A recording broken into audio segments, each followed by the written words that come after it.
कि हमें योग करने का मौका मिल गया है और योग से ही आगे ध्यान करने का मौका मिल गया। ये तो प्रभु की लीला है।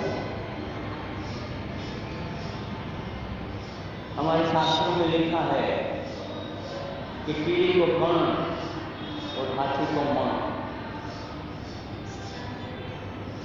क्योंकि हमारी दृष्टि वहां तक पहुंचती है, खाने तक। खाने से अगर हम कुछ सोचते नहीं और बिना मेहनत से मिल जाए,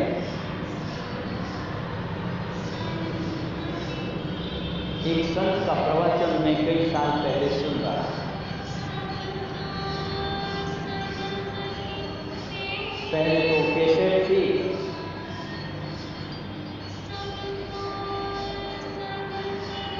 90 मिनट चलती थी, 1 घंटा चलती थी। एक भाग लगाओ तो 45 मिनट चलेगी और दूसरी बार पलटो तो और 45 मिनट हो जाएगी, 90 मिनट। कोई 60 मिनट की हो, उसमें 30 मिनट आगे चलती है, 30 मिनट पीछे चलती है। फिर संत का प्रवचन में सुन रहा था कि मुझे बड़ा आश्चर्य उसने बात,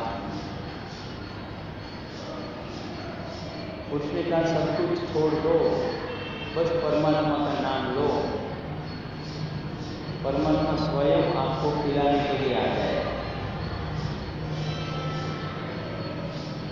आप कर्म छोड़ दो तो परमात्मा कैसे आपको देगा? तो राम को वनवास क्यों मिला? कर्म करने के लिए मिला, इसीलिए राम महान है। कृष्ण को मथुरा क्यों जाना पड़ा? कर्म करने के लिए, इसलिए वो महान। जन्म लेने के साथ उसे गोकुल और वृंदावन क्यों जाना पड़ा? कर्म करने के लिए। अकर्मणा रहकर कुछ पाया नहीं जाता। कर्म करते करते परमात्मा को याद करोगे तो बहुत कुछ पाओगे। मेहनत करने वाले की हार कभी नहीं होती। यदि हार होती है तो उन्हीं की होती है जो लोग अपने लिए मेहनत नहीं करते। कोई लोग ऐसे होते हैं कि जो दूसरों के लिए मेहनत करते हैं, फिर भी दूसरों को भी कुछ नहीं मिलता, खुद को भी कुछ नहीं मिलता।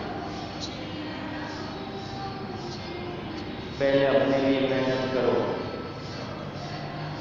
अपने लिए कुछ अर्जित करो।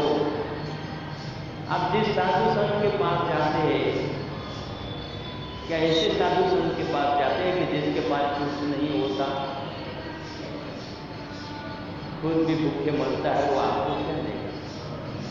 खुद भी दूसरों के पैसे से जीता है, वो आपको क्या देगा? लेकिन किसी के पास बहुत शक्तियां हैं, वहां दंडवत करने लगे, उसके चरणों में गिर जाओगे, क्योंकि उसके पास कुछ है लेकिन फिर भी वो नहीं देगा। क्योंकि देने वाला वो नहीं है, लेने वाला हम है। यदि चाहो तो उसके पास से ले सकते हो, उसको पता भी नहीं चलेगा कि आपने क्या लिया।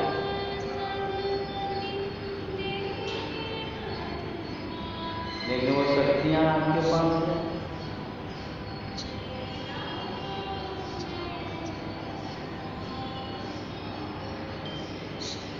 बस उसी शक्तियों को जगा दो और आपके भीतर वो शक्तियां उत्पन्न हो रही है। आपका पूरा शरीर हल्का फुल्का,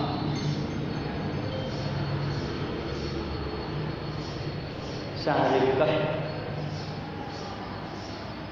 खत्म हो रहे, सारी समस्याएं पिघल रही है।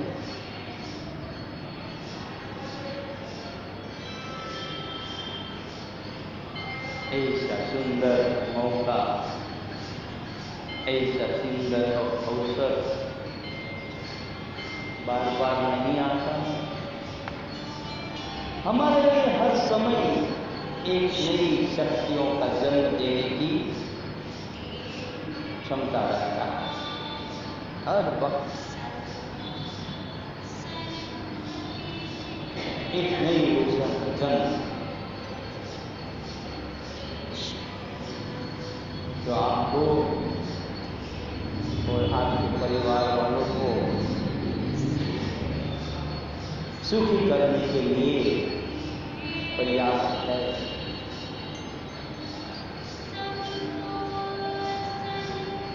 आपका जीवन अनंत बनाने के लिए पर्याप्त है।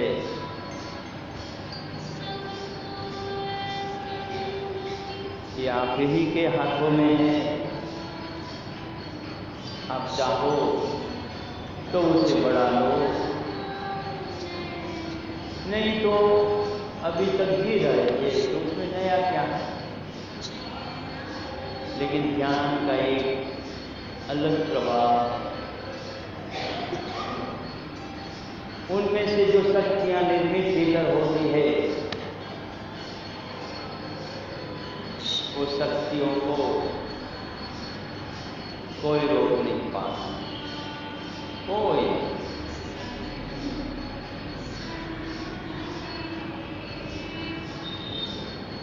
बस आप अपनी शक्तियों को बढ़ाते रहो।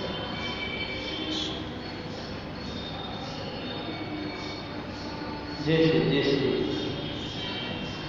आप ध्यान की गहराई तक पहुंचने लगोगे वैसे वैसे दिव्य प्रकाश और दिव्य माहौल भीतर से पैदा होने लगेगा। आपकी यात्राएं सफलता की ओर आगे बढ़ने लगी। आपका जो लक्ष्य है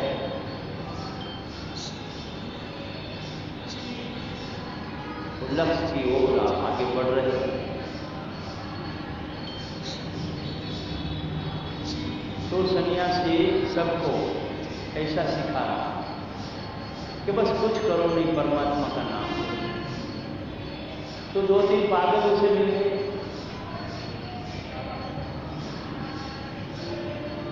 जो सत्य से अपरिचित थे। उसने उस सन्यासी की बात सुनी और भजन कर लिया।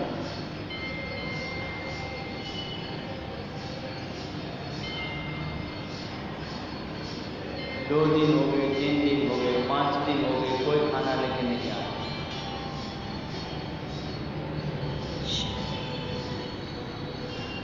वो पागल लोग गुस्से में आ गए और उस सन्यासी को जाकर बोले कि आपको बोलते थे सब कुछ मिल जाएगा, हमें तो कुछ नहीं मिला। उसने कहा और दिन ठहर जाओ, साधना को आगे बढ़ने दो। भूखा प्यासा लोग कब तक कर सकते।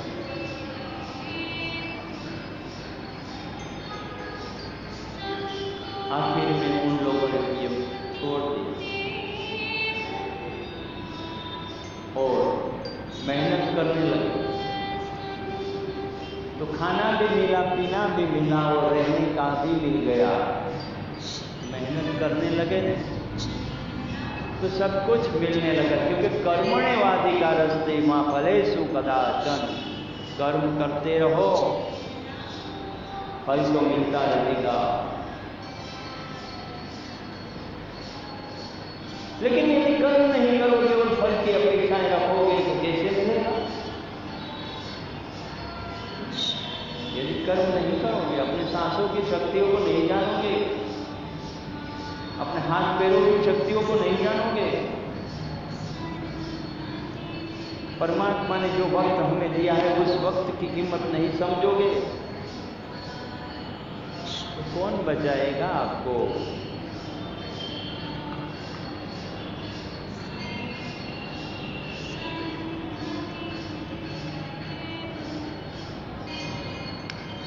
सब थक जाएंगे आपसे। ऐसा बुद्ध के जीवन का प्रसंग है। जब वो घर छोड़ के निकले तो उसी गांव के 3-4 आलसू लोग थे, वो भी घर से निकल पड़े क्योंकि काम धंधा कुछ करना नहीं था।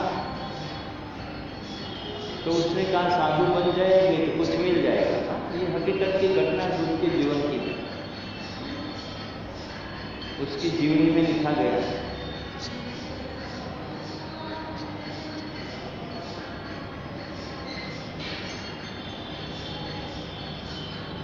तो वो जा रहे थे, वो लोग पीछे पीछे जा रहे थे। एक जगह वो ठहर गए तो वो लोग भी ठहर गए उसके पास। उसने कहा भैया कहाँ जा रहे हो? तो बोले आपके पीछे पीछे आ रहे हैं।